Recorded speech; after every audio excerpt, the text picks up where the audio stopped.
Alright guys, welcome back to another episode of the Martinez Report. This video is going to be a little bit different than the other ones because it's going to be a more intimate, personal, one-on-one conversation. And today I want to talk about why I think that young people shouldn't vote. And you might be wondering, isn't that kind of dumb because, you're young? And yeah, I am young. I'm only 20, but I'm not necessarily the average voter. I do tend to know a lot more than the, average person on the street. And that's not, to boost my ego. That's just the reality. And so I wanted to share a situation that happened to me a few days ago in college, in school. So basically I had a class project that I had to do with a group of a few classmates. And so we did it. We met up, we did it. And after we completed our group project, we kind of sat down and had a nice little conversation. We were talking about life, about what we like, stuff we like to do. And eventually politics came up because of course it did. And so we started talking about the upcoming election for the mayor of New York City, and we basically wanted to figure out, who are you guys voting for? It somehow came up, and so they asked me, and it was me and another classmate, and then we're having the main conversation. Another classmate. It was about it was about 5 of us total. It was me and then 4 other classmates. And so basically, I was so curious to see, I don't really talk politics in school. So, I want to see what they're about, what they think about stuff. And, maybe one of them, is kind of similar to me. Of course, if you don't know, I'm a conservative. I am a registered Republican and I voted for Trump. No big deal. Yeah. Of course, I don't really talk about that in school, but, it came up. And so, I thought, to share about it. And I wanted to share my experience and how it went. And so the conversation came up about the election for mayor. And then one of my classmates asked me, hey, JP, what do you think about it? And I said, oh, hey, so I don't actually have a candidate in mind yet. And we were talking about the Democratic primaries. And I told them, in New York City, the primaries are closed primaries. So if I'm not a registered Democrat, then I really cannot vote in the Democratic primaries, which are coming up in like a week. And so he told me, oh, okay. And then my classmate was like, oh, I didn't know that. I wanted to vote for, in the Democratic primaries, but I'm not a registered Democrat. And I was like, okay. I'm like, okay, but sure. Anyways, that topic came up and they asked me, okay, so if you could vote for the, in the primaries for the Democratic Party, who would you vote for mayor? And I said, actually, I'm not a fan of any of them. I know a lot of young people on social media, for some reason, are big fans of Zoran, who, in my opinion, I didn't like him at all. I think he's weird. He's a socialist. He wants to, get rid of police and replace them with social workers. First of all, he became a citizen 7 years ago. So, come on, how do you know who his allegiance is to? So he became a citizen 7 years ago. And, he's 33. He's inexperienced. And all of a sudden, he's he's inexperienced. But I will say he's really good in social media. He's really good at, attracting young viewers and, getting young people on his side, which makes sense because he's young, so it makes sense. The other candidates are 80 or more realistically 60. But anyways, I said I'm not a fan of Zoran for many reasons. Of course, I'm more conservative. Zoran is the opposite of conservative. But anyways, I said, yeah, I'm not a fan of Zoran. I'm not a fan of Cuomo either. But if I had to pick from either of the two, I would pick, of course, Cuomo. For pretty obvious reasons. And so I said, I'm not a fan of Cuomo. I'm not a fan of Zoran. I'm not a fan of any of the multiple Democratic possible nominees. And so I was like, yeah, and then I said, there's other people outside of the Democrats who I'm considering maybe or maybe not voting for. Of course, that's an independent, as in Eric Adams, and of course, Curtis Sliwa for the Republican Party. And this is where the drama starts, because I'm people who are going to vote, they know what they're talking about, right? And so I said, okay, I mentioned Curtis Sliwa because I'm a registered Republican, so I, mentioned the Republican candidate. And then the person to my right, he told me, he thought that he just straight out said that Curtis Sliwa is a racist. And I was like, ooh, oh, that's quite a grand accusation, And so I said, why do you think that? And then he said, oh, he founded the Hell's Angels. He's a huge racist. And I was I was I kind of stopped for a second to think, is he does he know what he's talking about? Because Curtis Sliwa did not found the Hells Angels. he founded a completely different organization, which is called the Guardian Angels, which is a non-profit organization which has been around for many years, which is not racist because if you look at any picture of the Guardian Angels, there's black people, Latinos, white people, everyone volunteers for that, and they help people, they help, against crime, they help make the city better. And that's like the antithesis of being racist. And I'm like, come on. And it's like, how could you fall for such propaganda that Republicans are so racist that you think that? And he even told me, my classmate told me he's a registered Republican, but he's like anti-Trump. So he's like, I guess he likes the good old days. But apparently Curtis Lee was a racist. So I'm like, okay, get your facts straight, sir. And I was really like taken back because I didn't want to be confrontational and be like, hey, fact checking. I'm a fact checking you and like look it up that you're wrong, because you don't really want to do that. But in my head, I was like, okay. I just like nodded because I'm like, he founded a completely different organization. But you don't want to lose your temper. You want to be very calm. But in my head, I was like, he didn't found the Hell's Angels. Like, come on, the Guardian Angels doesn't even sound similar. But okay, that was like the first time in that conversation where I was like, okay, something is fishy. I might be in a different league than every single person here. And then of course, my other classmate was a black person. So when he heard racist from my other classmate, he immediately was like, oh, and he's like, okay, no Curtis Lee with then. I'm like, okay. Anyways, it's funny because I actually looked it up. I was like, wait, did Curtis Lee like do racist things? And no, the only thing that is racist related to Curtis Lewa was Andrew Cuomo calling him a racist, which is like, okay, sure, they call Trump a racist every single day of the week, so I really don't care. Like, I really couldn't care less. So that was like the first time, and I was like, okay, wow, like something is wrong here. Like, I don't know where you get your information, but of course I didn't say that. I said it in my head, but the conversation continued, and then I was like, yeah, and then Eric Adams, blah, blah, blah, and he told me, like, something about how Trump is, like, best friends with Andrew Cuomo. I'm like, are we living in the same reality? Like, you can't be serious. He's acting like Andrew Cuomo was besties with Donald Trump. Like, come on. Like, I don't understand where people get this information.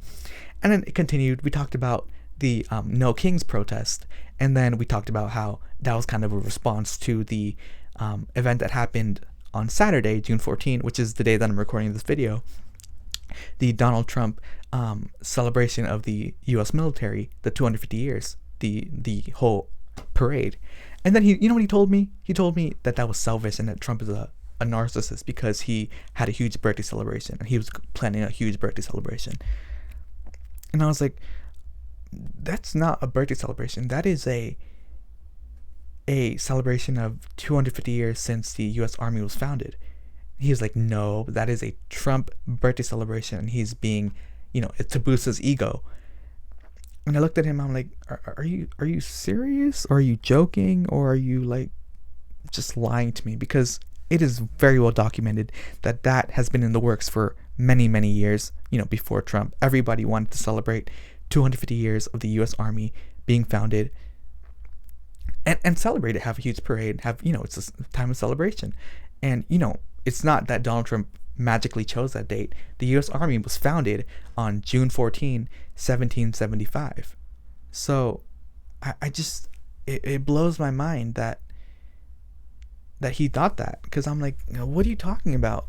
You're going to go out there and vote and think that Trump is like Hitler, and then Curtis Lee was a racist, and, Zoran is king. I'm like, no, Zoran is not king, and I really hope that he doesn't win. I really, really hope he doesn't win. I think that'd be terrible for New York City, and I love New York City. I live here, and I would never vote for Zoran. But of course, if Zoran does become the Democratic candidate, then, I guess we just gotta hand it to Eric Adams then. Actually, yeah, because I don't really think I'd vote for Curtis Lee. Well, I'm not, even though I don't hate him, I don't think he's a racist, but I'm just not necessarily a huge fan of what he does. He's like anti-Trump, which is not a good thing for me. But I wouldn't call him a racist at all. I think that's like defamatory.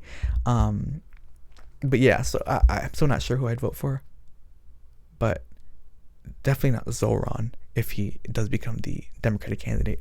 But anyways, this conversation continued, and then like it got kind of heated at some points because I was kind of having to defend myself because I was getting like accusations of being certain things, because there was a girl there who, when I told her that I was a Trump report, or I told everybody in the group that I was a Trump supporter, she kind of looked at me in silence and she said, "I don't talk about politics, but I'm silently judging you now."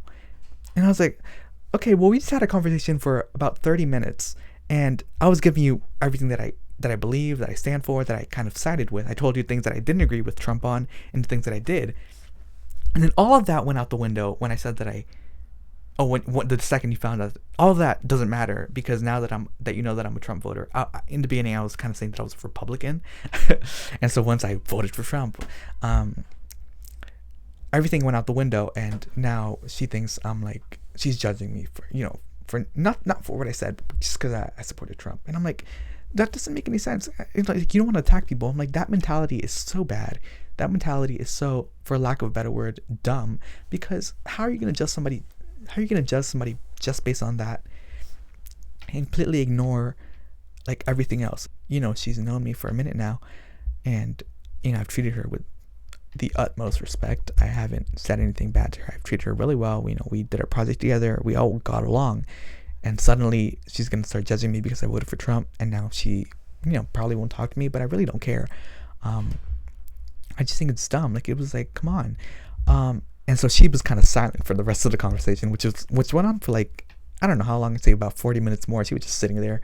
And I was like, at that point, like, women, should you guys even vote? Like, let's be so for real. Like, are women that emotional that you hear Trump and suddenly you're like a bell rings and you're like, oh, that person, I'm not going to talk to you. Like, come on. It was so dumb. I wanted to just walk out, but I had a point to prove. And so we continued, and I talked mainly with this guy. We were talking about, certain things. And then basically, we talked about guns, what we disagreed with, what we agreed with. And then he told me that he agreed with Zoran about, having to fix police and getting rid of police. And I said, okay, well, Zoran wants to completely like eliminate the police force. There's over 100,000 police in America, and you want to get rid of all of them? Like, the country would go to hell if there was no police around to protect the people. And then they were pointing out, oh, police shoot black people, blah, blah. I was like, oh my God. Like, I was so frustrated because, like, there's over 100,000 people. Over 100,000 police in the country. Let's say on average, there's probably more, but they have about 10 encounters every day. That's 100,000 times 10. That's 1 million. So let's, out of 1 million, how many of those every day do you hear of them shooting a black person, unjustly, or, harassing a woman? And then they were like, oh, it's the majority of the time. And I'm like, do people actually believe that? I was so frustrated because I'm like, they want to get rid of police, but like, if someone goes to your home with a gun, like, who are you gonna call? Like, if you want to get rid of police, like, be so for real. I couldn't understand people actually think this way. So all these points kind of got me so frustrated because I'm like, I'm a voter, I'm 20, but all these other 5 people are also voters, and their vote counts just as much as mine, but they don't know what they're talking about. And I don't claim to be an expert on anything, but it's so frustrating that these people have to like deal with, because they're nice people. I'm sure they're very nice to me, but in terms of politics, in terms of their vote, they don't know what they're talking about. And so it's so funny because I go to like their social media and they're all like free Palestine, say no to fascism, in terms of like the deportation and stuff like that. And it just blows my mind that they're so easy manipulated by, I guess like TikTok, or, I don't know if they watch CNN, but I'm pretty sure they do because the way they were talking, it's like, come on.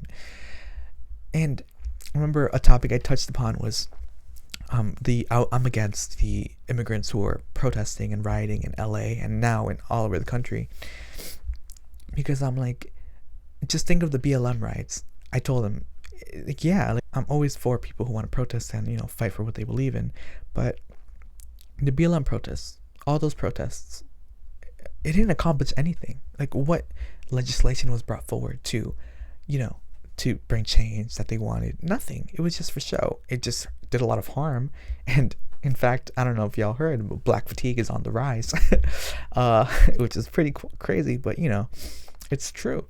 And like these riots with immigrants, I'm very much the stance of this is destroying the reputation of immigrants, because anybody, a citizen, looks at the TV and they see immigrants burning the American flag, waving the Mexican flag, and like chanting "Death to USA." They look like a terrorist. They don't look like somebody who belongs in the country. So I'm very much the mentality of, if you hate America so much, just leave. And of course, that got them kind of triggered. But I couldn't care less. And so the conversation continued for a minute, for like 30 minutes, and I just quickly noticed that they really don't know what they're talking about. And it was frustrated because, for me as a conservative, I don't necessarily want to like be like, oh, you're wrong, you're dumb, you know what we're talking about, you're brainwashed. But at some point it gets really frustrating because like I spend a lot of time looking at stuff, looking up, information, researching, and so it just doesn't make any sense. So I'm just frustrated because like people are so convinced that they're fighting for social causes that will benefit them, but they don't do anything. They're pointless, they're useless, and they're dumb, and they're letting themselves be like manipulated by certain people. And so yeah, I see a lot of people on social media voting for Zoran, and everybody in that room was kind of leaning towards Zoran, and it was me like kind of like the one sole Republican, kind of like battling my way. And I will say, I have to give myself credit, I kind of like debated all of them at the same time, and not gonna lie, I kind of won, because there's many times where I was giving points and I gave evidence and facts, and they kind of like, because they didn't know what to say, they gave you that liberal like like they just like they're facing the truth and they don't want to accept it. And it was funny to me because I know that every single conservative knows the feeling of being faced with people who don't know what they're talking about, but just spewing Trump's a racist, has a huge ego. And it was a pretty wild conversation, and the conversation continued. We talked a lot about Trump because he's the president, and of course I supported Trump, and the conversation continued. And then we eventually got into Trump's convictions and Trump's rape case against E. Jean Carroll, and I talked about how there was no evidence for that, and that's why I don't believe that it's true. And I said, and then my classmate said, "Oh no, I believe that he raped E. Jean Carroll." And I said, okay. Do you have any evidence? And he didn't. And I said, I read the transcript for the court hearings, and there was no evidence. They brought up two women to, cry and testify, oh, Donald Trump assaulted me, 30 years ago. I have no evidence, but, just believe me. And somehow the jury believed them. And so, technically he's convicted. But if you look into the case, I'm not convinced. I'm like the opposite of convinced. I'm convinced this was like a scam and Donald Trump is innocent. And so, like my classmate over here, he's like, oh no, but I just believe Trump, assaulted E. Jean Carroll and did all those things. And I'm like, okay, sure, you can believe that. You don't have to like Trump. But I was just like, come on. I remember I looked at him straight in the eye and I told him, you can believe that Donald Trump sexually assaulted E. Jean Carroll. But if you believe that, you have to admit that you believe it because you want to believe it, not because it's true. And he looked at me and just had no response. And I was like these people, like, I just talk, and they say, no, you're wrong. And they can never defend themselves. And it got really heated at some point, like towards the end, because we were reaching the end of the conversation.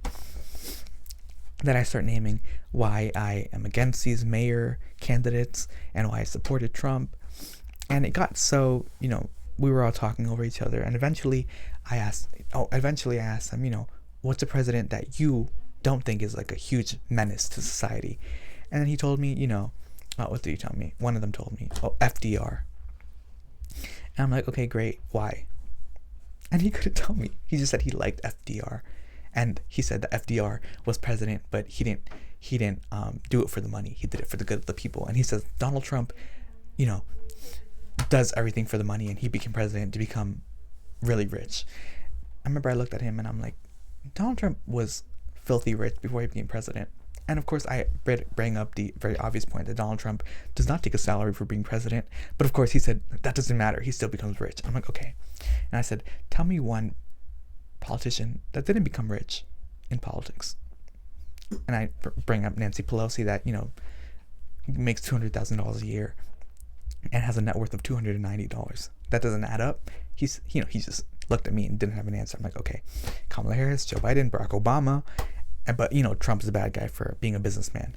And so I said, okay, so since Trump, is manipulating America and being president to become ultra wealthy, tell me how. And he told me he's just doing it. He's just doing it. We can't really, his stocks are private. His everything he does is private. But, I just know that he's somehow stealing people's money and becoming president just to become rich. He couldn't prove it.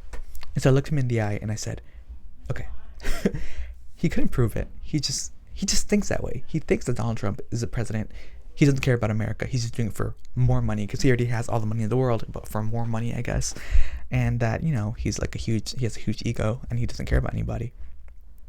And he's a racist, apparently. And I looked at him and I'm like, are you so for real? And so I asked him a few more questions because I wanted to get to know him more and what he thought. Because apparently he actually ended up telling me that he's actually a registered Republican who is more leaning towards independent and voted for Democrat. And I'm like, sure, that's kind of a crazy cycle. I usually hear people that are Democrat turn to Republicans, but the other way around is kind of interesting. I'm not used to that. I wanted to know basically what he thought about things. So I asked him, like, fine, what's your ideal president and what would you like to do? What's the solution for all the problems that we have now? And he went on to tell me, he looked at me and he said, if I was president, I would get rid of the Constitution. And I was like, in what way? And I asked him to elaborate, and he didn't elaborate. That's all he wanted to do. He said he didn't like it and he wanted to get rid of it. And I'm like, that's funny because a lot of people who are anti-Trump, which he is, but the anti-Trumpers usually use that as like, they think that's a bad thing because, I think that the Constitution is great, so I don't understand why he wants to get rid of it. But anyways, he wanted to get rid of the Constitution.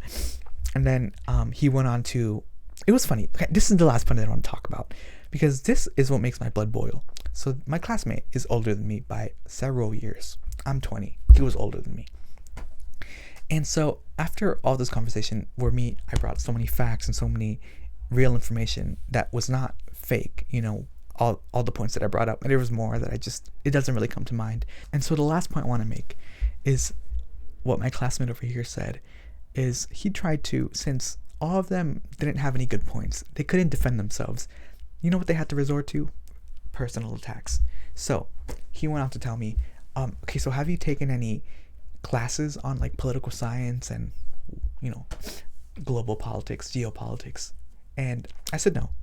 And I'm being honest, I'm not going to lie. I haven't taken a college class dedicated to that because that's not my major and I don't. And I told him, a lot of information I know as I go online, I research, I go to the sources, I listen to rally speeches, stuff like that. And I don't claim to be an expert, but what I tell you is true because I can back it up. And I did throughout this entire conversation, as I did in this video as well. And he looked at me and told me, okay, don't listen to that. Don't go to the internet. Take a class. And he basically said, he didn't want to be rude, but he clearly thought he was superior to me because I've only been in college like enough to take my required courses that I haven't had the time to take an elective course about politics. And so he looked at me and said, oh, you don't know what you're talking about, basically. And I said, okay, because you seem to know everything, but when I brought points and we were debating, you couldn't back up any of your talking points. And he continued. He said, okay, well, when you can, you should take a college course because you'll actually learn things. And I said, okay, well, if, taking a huge college course on politics is going to make me be unable to defend myself in a debate, I don't want to take those courses. But of course I will take one next year. I think I have like one scheduled, which I'm excited for. It's about like reporting politics. But yeah, I was frustrated because he was kind of like trying to like, stab me in the neck because he was saying, oh, I don't know anything, implying that I don't know anything. But the entire conversation, which went on for about an hour, I was constantly defending myself, constantly providing evidence. And, the other classmates were kind of like, okay, understanding what I'm saying. And I think I was actually able to sway a few of them. The next time I see them, I'll ask them, hey, what do you think of the conversation? But this one guy who was so stuck up on his moral superiority for taking, 2 or 3, college classes on politics. But he couldn't defend himself. So I'm like, I felt like Charlie Kirk. Like I was out here like defending myself and providing facts, providing good points. and defending my arguments, and he was out there saying, "You're wrong." And I asked him, "Why am I wrong?" And he couldn't defend himself. And I was like, because at that point I had like an epiphany. I'm like, these people are all voters. They're going to go out there and vote for a candidate without knowing what they're voting for. And that shocked me. So I'm like, these kids are in college, they're probably working, have school, they have lives, but they don't know what's going on in the world. But their vote matters just as much as mine. And that's a problem. So I understand why Charlie Kirk goes on these campuses and tries to, educate these kids. Because, oh my gosh, the amount of dishonesty in these people, making false claims about people, giving me disinformation, lying to me to my face, and then at the end saying that I don't know what I'm talking about. Like, I wanted to burst then and there. But of course, you got to be calm in these situations. And so I said, okay, I will take a class next semester.